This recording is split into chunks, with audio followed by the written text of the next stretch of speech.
Salut les avirons, bienvenue sur la petite chronique de Spyro le Dragon. Il fait chaud aujourd'hui, il fait beau, on a perdu la finale de l'Euro, ce qui va certainement obliger l'équipe de com de notre cher président à complètement réécrire son discours du 14 juillet. Mais aujourd'hui, profitons de ce beau temps pour tester un drone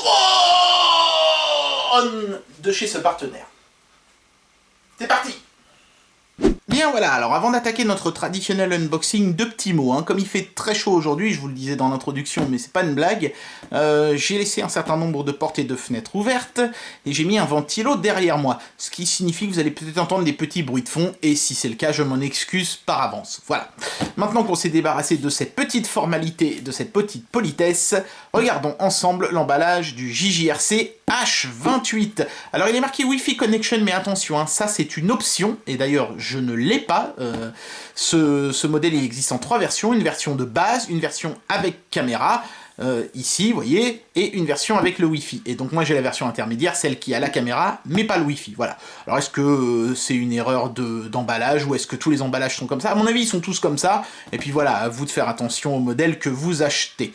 Comme toujours, c'est marqué H14+, ça doit être certainement une législation chinoise qui veut que seuls les enfants de plus de 14 ans ont le droit de jouer avec des drones, j'imagine. Comme quoi les lois à la con, c'est pas qu'en France. On a le logo JJRC ici, et un grand visuel du produit, donc vous voyez, c'est un drone qui a un look un petit peu badass, hein. On pourrait presque croire que c'est une version volante de ED209. Voilà, ceux qui connaissent un petit peu les films des années 80 savent de quoi je veux parler. Sur le dessous, il y a un certain nombre de choses. Allez pas jouer près d'une ligne à haute tension, ou près d'un aéroport, ou près de gouttes d'eau géantes, ou près d'une clé à molette. Voilà, donc comme ça a le mérite d'être clair. On retrouve notre oignon dépressif, la poubelle barrée, voilà, donc tout ce qu'il faut. Alors donc c'est ici qu'on voit les options disponibles, hein. Donc H28 c'est le modèle standard, H28C avec la caméra c'est celui que j'ai, et H28W c'est le modèle Wi-Fi que je n'ai pas. Donc il faut regarder sur le dessous de la boîte pour savoir quel modèle on a. Ça c'est un petit peu dommage que ce soit marqué Wi-Fi en gros ici, et en tout petit ici. Attention, vous avez pas le modèle avec le Wi-Fi. Bon, c'est un petit peu abusé, je trouve que ça peut induire le consommateur en erreur. Donc soyez vigilants en achetant ce modèle. Il y a tout un tas de choses ici décrites que je vous laisserai lire. Ça parle des piles, il faut pas mélanger les nouvelles et les moins bonnes, il faut pas mettre des rechargeables et des pas rechargeables ensemble, il faut pas recharger des piles non rechargeables, patati patata. Attention, les couleurs peuvent changer par rapport à ce qui est sur la boîte. Oui, les couleurs et les options aussi. Sur les côtés ici on peut voir un certain nombre de choses, donc on est sur du 2,4 GHz, 4 canaux, Eversion, je sais pas ce qu'ils veulent dire par là, mais je pense que ça veut dire qu'on peut faire des loopings, des choses comme ça. Il y a des LED, il y a un gyroscope 6 axes, CF mode, je sais pas trop ce que ça veut dire, il y a une boussole. Bon, d'accord. Un bouton qui permet de faire revenir le drone à vos pieds, mais comme il n'est pas équipé d'un GPS, ne comptez pas trop dessus, ça doit être assez imprécis. Et la caméra s'ajuste toute seule, en fait, pour avoir toujours le bon angle. Vous allez voir ça quand on va le démonter. De l'autre côté, il y a un visuel vachement plus badass du produit, avec un fond en nid d'abeille que je trouve assez classe. Voilà, mais c'est le même produit, hein, simplement pris dans un angle différent. Et on peut voir qu'il y a deux options intéressantes. Enfin, c'est la même option en réalité. Les bras se clipsent et se déclipsent sans outils. Donc en fait, le drone peut s'assembler. Vous voyez, ils ont mis des espèces d'éclairs pour montrer un petit peu comment ça marche. On voit qu'on peut retirer et défaire les bras qui supportent les différents rotors. Voilà, bon bah je crois qu'il n'y a rien d'autre vraiment à dire là-dessus, donc le fameux système de caméra qui peut s'orienter. Alors apparemment, ils ont l'air de dire qu'on peut le faire depuis la télécommande, mais dans la notice ils disent qu'en fait ça s'ajuste automatiquement selon la façon dont le drone est penché, pour que la caméra filme soit stabilisée en fait. Donc je sais pas trop quoi croire, en tout cas si on peut le faire à la télécommande, j'ai pas trouvé comment on faisait. Voilà, donc on va ouvrir le truc tout de suite et faire l'unboxing. C'est parti. Voilà, évidemment la boîte est très grande, donc ça va pas être facile. Je vais quand même essayer de vous en montrer le plus possible. On voit la petite URL du fabricant ici. Hop, on tombe sur du plastique un peu cheap, là, comme celui qui emballe les consoles de merde. Alors, on va voir si c'est bon ou mauvais signe. Bon, ça a l'air d'être plutôt soigneusement emballé, tout ça.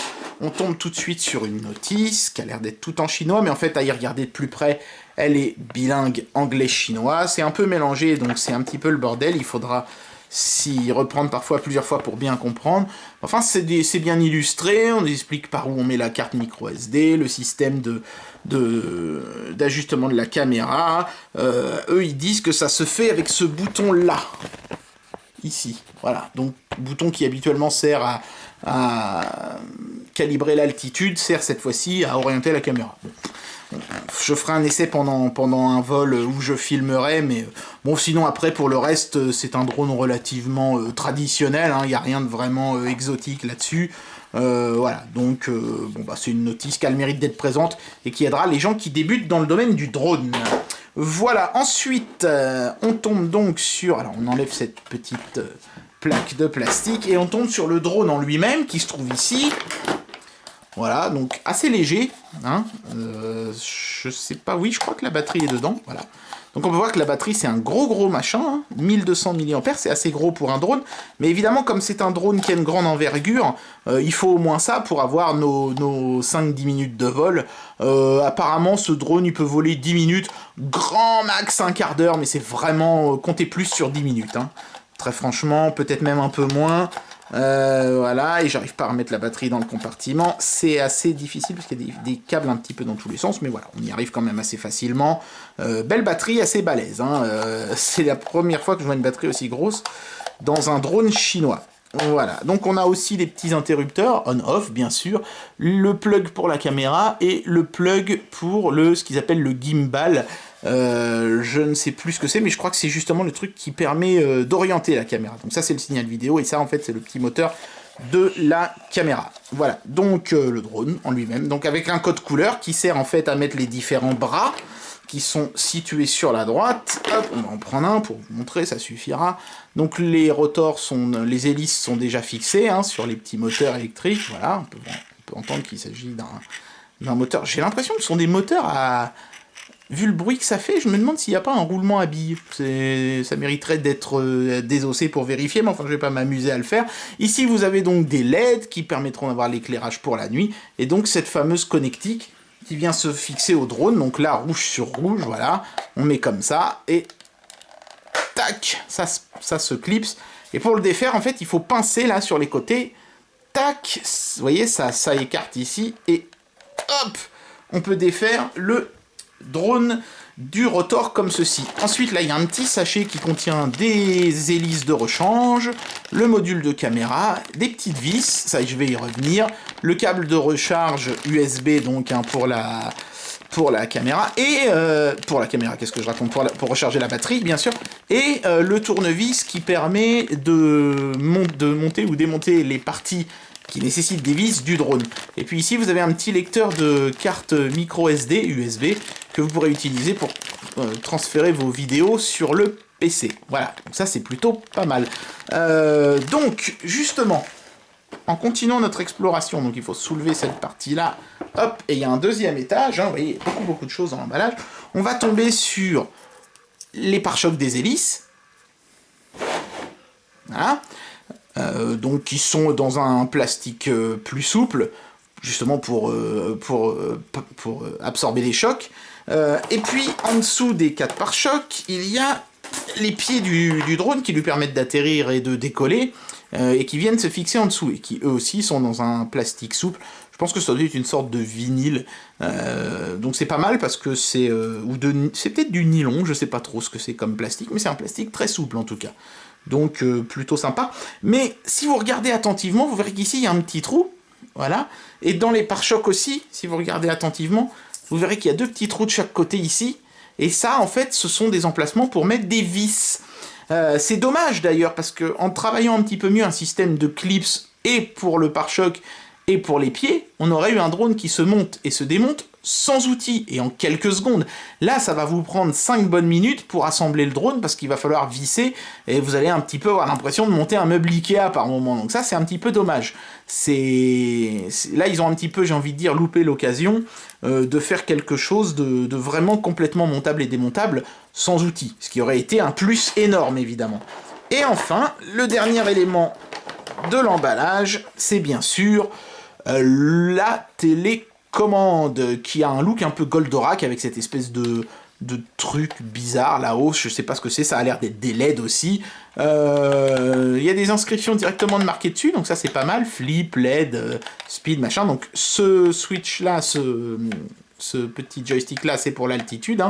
C'est pour ça qu'il ne revient pas au centre sur l'axe vertical. Là, on le fait pivoter le drone sur lui-même avec ce petit mouvement latéral qui, lui, en revanche, revient au centre. Et puis ici, donc c'est pour strafer, hein, pour se déplacer latéralement. Et puis ici, c'est pour avancer et pour reculer le drone sur un plan en 2 dimensions. Ensuite, là, vous avez les ajustements du pivotement. Hein, c'est pour corriger un mauvais calibrage. L'ajustement du strafe, l'ajustement... donc ça, a priori, ça doit être du déplacement avant-arrière. Donc, en jouant là-dessus, vous devez obtenir un drone parfaitement immobile. Et puis donc, ce petit bouton-là, lui, serait supposément là pour... vous voyez, quand on le pousse, ça fait un micro-switch. Il serait supposément là pour calibrer donc la caméra, l'angle de la caméra. Donc je sais pas jusqu'à quel point c'est vrai. J'ai pas mis de piles dedans, il en faut 4. Voilà, c'est des piles triple AA. Donc je vais en mettre dans un instant pour bien sûr faire voler le drone et pour vous montrer aussi un petit peu. Ce que j'aime bien par contre, c'est les 2 boutons sur lesquels il est clairement marqué photo et vidéo. Donc là, ça prend une photo, là, ça démarre une séquence vidéo avec la caméra. Donc ça, c'est parfait. Je vais mettre des piles pour vous montrer un petit peu ce qui se passe sur l'écran LCD. Mais comme ça, globalement, même si elle est un petit peu légère, évidemment, parce que c'est pas un émetteur très puissant, cette télécommande a l'air plutôt complète. Alors justement, avant de vous montrer l'écran, un petit mot sur sa portée. Selon la notice, 30 mètres. Selon moi, on doit être plutôt sur 20-25. Parce qu'en général, ils exagèrent toujours un petit peu. Mais j'ai pas rencontré de difficulté pour le faire voler dans mon jardin. Donc à moins d'aller jouer, je sais pas moi, sur un stadium gigantesque, vous devriez pas avoir de problème pour piloter ce drone sans perdre le contrôle. Même si vous le faites monter assez haut. Bien voilà, donc j'ai mis des piles dans la télécommande et je vais vous montrer dans un instant un petit peu les différentes choses qu'on peut lire sur l'écran. Mais d'abord, chose étonnante, sous le 2e étage de l'emballage, j'ai trouvé ces lunettes de soleil. Voilà, simplement dans un sachet plastique. Alors est-ce que c'est un petit cadeau du prestataire qui m'a glissé ça en plus ? Ou est-ce que JJRC les glisse systématiquement dans l'emballage? Je ne sais pas trop. Il n'y a pas de logo JJRC dessus. Donc a priori, je peux pas vraiment répondre là-dessus. Je sais absolument pas si la paire de lunettes est supposée être là tout le temps ou pas. Elles sont pas mal, elles sont plutôt confortables, elles protègent plutôt bien de l'éblouissement. Alors est-ce que c'est justement pour pouvoir piloter le drone sans être ébloui par le soleil? Je sais pas. Bon, en tout cas, c'est une chouette petite attention, donc voilà, je vous les montre vite fait, même si c'est pas ça qui nous intéresse. Ce qui nous intéresse, c'est ça. Donc j'ai mis 4 piles à l'arrière, hop. Donc déjà, l'écran, il est rétroéclairé en bleu, ce qui est plutôt pas mal, ça assure une bonne lisibilité, y compris dans le noir. C'est plutôt bien. On peut voir qu'ici, je suis en mode 1, parce qu'il y a plusieurs modes de vol. On a un mode où le vol est soi-disant simplifié pour les débutants, parce que, en fait, les déplacements sont pas relatifs au drone, mais relatifs à vous, l'utilisateur. C'est-à-dire que quand vous tirez vers vous, le drone va venir vers vous, même s'il n'est pas tourné dans le bon sens. Des petites choses comme ça peut être pas mal. Notez qu'on voit le niveau des piles, ici, dans la télécommande, et vous pouvez voir les petits points noirs ici, j'essaye de bien orienter pour que vous puissiez voir vous. Vous voyez, les petits points noirs ici correspondent en fait au calibrage, c'est-à-dire que je peux calibrer, vous voyez ici en bas, là, je suis en train de calibrer horizontalement le drone, pour qu'il se décale plus d'un côté ou de l'autre, etc. Donc, voilà. Ça fait un bip plus long quand on est dans la position neutre, et puis si vous voyez que le drone se décale légèrement sur la gauche ou sur la droite, vous pouvez corriger avec ces boutons-là. Donc ça, ce serait l'angle de la caméra, je sais pas si ça va changer quoi que ce soit au niveau du dessin. Non, ça change pas grand-chose. Ça change absolument rien. Donc ça, d'accord, très bien. Si j'appuie sur LED... ouais, il se passe rien parce que forcément le drone lui il est éteint, hein, donc comme il le détecte pas, il met une erreur. Notez quand même que même s'il détecte pas le drone, si je mets des gaz... attendez, tout à l'heure ça avait marché. Voilà, si je mets des gaz, vous voyez que le pourcentage augmente et on peut voir les hélices tourner ici. Donc même si le drone n'est pas détecté, c'est intéressant de voir que la télécommande fait quand même quelque chose. Le drone, bien sûr, il peut pas voler parce que j'ai pas mis les rotors, mais on peut voir que en revanche, j'ai une bonne couverture, parce qu'évidemment, le drone est juste à côté de moi, à ma gauche. Voilà, bon bah écoutez, donc vous pouvez voir aussi le chenillard rouge de LED là, qui sert strictement à rien d'autre qu'à vider vos piles plus vite. Je sais pas pourquoi ils s'amusent à mettre ce genre de truc.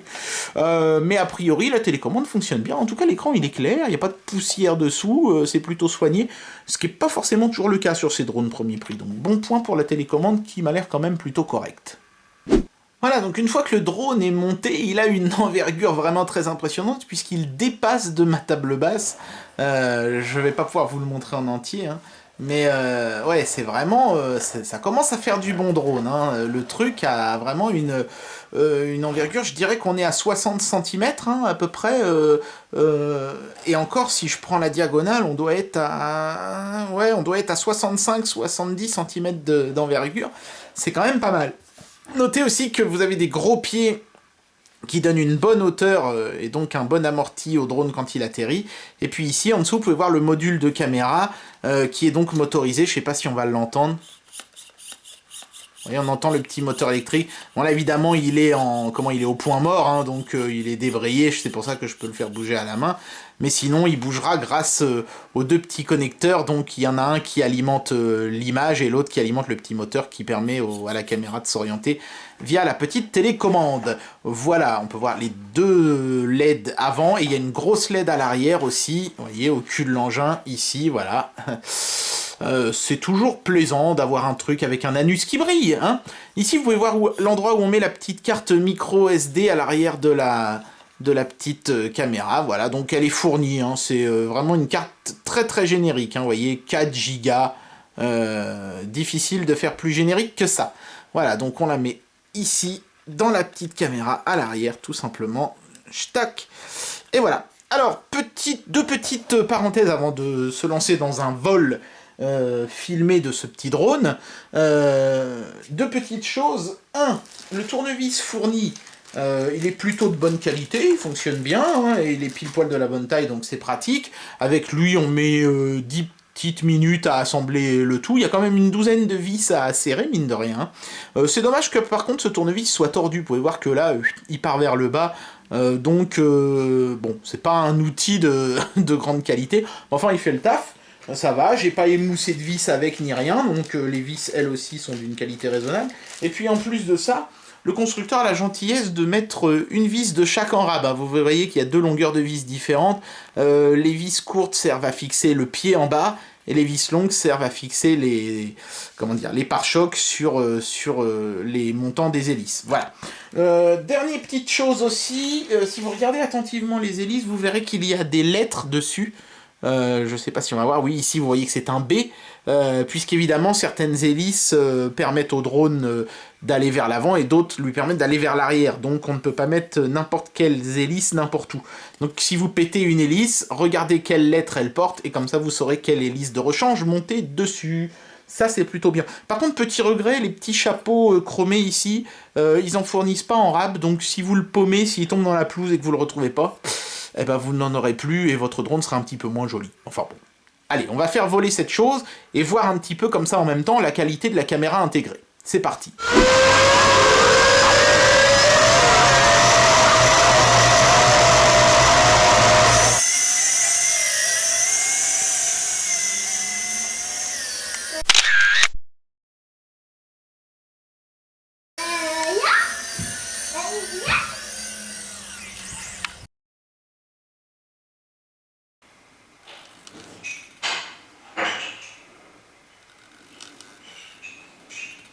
Bien, il est temps d'amener une conclusion sur ce drone et lui donner une note sur 5. Et je vais terminer avec les lunettes de soleil parce que ça reste l'élément le plus mystérieux de l'emballage. Il n'en est fait aucune mention dedans. Qu'est-ce qu'elles font dans la boîte? Je ne sais pas. Est-ce une erreur? Est-ce volontaire? Nous ne le saurons certainement jamais. Voilà, donc d'abord les points positifs de ce drone. Il est puissant. Ce qui signifie que vous pouvez, outre la caméra qui est fournie avec, fixer certainement dessus quelque chose d'un peu plus lourd et le soulever sans problème. Donc ça peut être intéressant.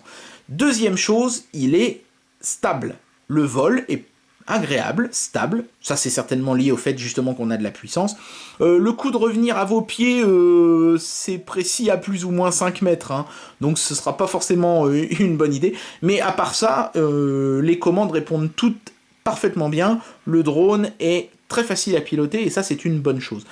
Au niveau des points négatifs, moi je dirais le fait qu'on peut pas le démonter entièrement sans outils, et donc avec le risque de paumer des vis au passage.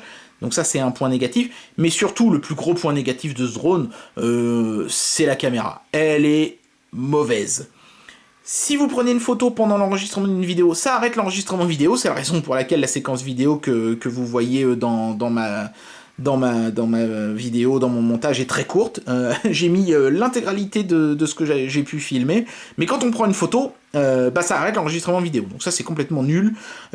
Et en plus de ça, la qualité de l'image est mauvaise de toute façon. Donc j'ai envie de dire, mon conseil à moi ce serait de prendre le modèle de drone de base, celui qui est vendu sans caméra, et de bricoler un petit support pour mettre une GoPro. Voilà. Le drone a largement la puissance de soulever une GoPro, ce sera beaucoup mieux comme ça. Donc j'enlève une étoile pour... allez, on va dire que j'enlève une étoile et demie pour la caméra, parce que c'est vraiment pas terrible, et une demi-étoile pour le fait qu'on puisse pas le démonter entièrement, parce que c'est un petit défaut, ça mérite pas d'enlever une étoile entière. Mais par contre, la caméra, une étoile et demie, ouais, largement. Hein. Donc du coup, ce drone a quand même plus que la moyenne, il a 3 sur 5, c'est une bonne note. Pourquoi? Parce que c'est un bon drone, mais par contre, la caméra, c'est juste pas exploitable. Achetez-vous une autre caméra, bricolez un truc pour la fixer dessus, et achetez-vous le drone modèle de base sans la caméra, ce sera beaucoup mieux comme ça. Et bien voilà, c'était le test de ce drone, le H28 de chez JJRC. Donc encore un grand merci au partenaire qui me l'a envoyé. C'est un beau drone, un grand drone, facile à piloter. Voilà, ça reste quand même un drone premier prix. Mais quand même avec une belle envergure, on est assez peu habitué à ça, et puis le système de montage-démontage est pas trop mal, même s'il faut quand même sortir le tournevis pour les éléments les plus délicats et ceux qui sont soumis aux plus grandes contraintes. Ça n'en demeure pas moins un bon drone, je pense, pour les débutants. Donc voilà, comme il fait beau, comme le ciel se dégage enfin un petit peu sur certains coins de la France, c'est peut-être le moment d'aller prendre votre envol, surtout avant qu'il y ait la réglementation qui vous obligera à dire que vous avez un drone, ce que je trouve complètement grotesque, parce que, bon, d'accord, il y a des drones qui sont capables d'aller super loin et tout, ces drones-là, ils ont une portée de 30 mètres, faut peut-être pas quand même déconner. Je pense qu'il va falloir que nos hommes politiques apprennent à faire les distinctions entre un appareil professionnel et un jouet. Voilà, c'était tout pour le test d'aujourd'hui. Prochainement, on testera un autre drone, parce que j'en ai reçu un autre qui a un écran qui permet d'avoir des retours visuels. Là, sur celui-ci, je n'avais pas l'option Wi-Fi, donc j'ai pas pu vous faire la démonstration de ça. Donc ce sera pour le prochain drone que l'on testera très prochainement. Il y a aussi le Mi Band 2 qui va arriver pour enrober un petit peu ce test de ce bracelet d'activité que je sais que beaucoup d'entre vous attendent avec impatience. Je vais faire comme pour les smartwatches, je vais le tester accompagné de 2 autres bracelets moins chers pour voir un petit peu si ça vaut le coup de mettre 50 € dans le Mi Band 2 ou si un bracelet chinois un peu moins cher fera aussi bien l'affaire. Et puis il y a 3 smartphones qui vont arriver prochainement, 2 Doogie et un, je sais plus ce que c'est la marque, marqué là, Ligoo, voilà, il est derrière moi. Donc l'intérêt de ce Ligoo, alors les deux téléphones de chez Doogie, c'est des premiers prix, vraiment pas chers, on va voir ce qu'ils valent. Le Ligoo, lui, son intérêt, c'est qu'il a presque rien d'écart, la même fiche technique que le fameux Matrice que vous avez été nombreux à critiquer en bien ou en mal, surtout en mal. On verra si c'était justifié en comparant avec un téléphone qui coûte 3 fois moins cher et qui a une fiche technique très proche. Ça, tout ça, ça va arriver, je pense, dans le courant de cet été. Voilà. Donc, pour tous ceux qui veulent pas louper ça, abonnez-vous à la chaîne si c'est pas déjà fait. Et moi, je vous dis à très bientôt pour un prochain test. Allez, tchuss!